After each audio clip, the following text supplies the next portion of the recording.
अस्सलाम वालेकुम। अच्छा जी, अज चले असी कंटीन से।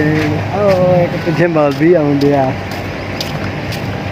एक होर मगर आ साडी बेली, एक वो भी आंदा दिन विखाने कंटीन से। चले बोतल पीने थोड़ा 11 बजे जरा रिफ्रैशमेंट ली आंदे आ, दिन विखाने बोतल केड़ी पीन लगे हैं तो की कर लगे। आ जाओ साडे नाल।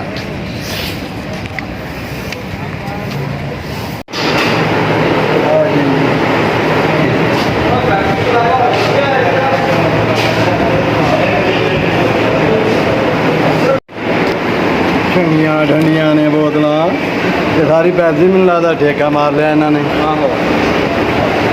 मौलवी ने पैसे ले ली है, साडा बंदा नहीं आया है। गोलछले पूरे गोलछले ले जा जो आ कार की इन्हें मेरा आ बैठा जा बंदे ने कार की है। मैनू अद्धा घंटा इन्हें बिल किया।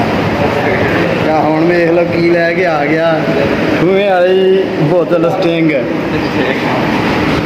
नाल आ चक्की फिरदा लैमन। तेरा आए आ कंटीन दे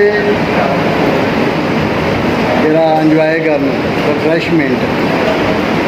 इन्हें किया धोखा मेरे नाल, यदि इन्हू सजा मिलूगी एक 2 दिनों के।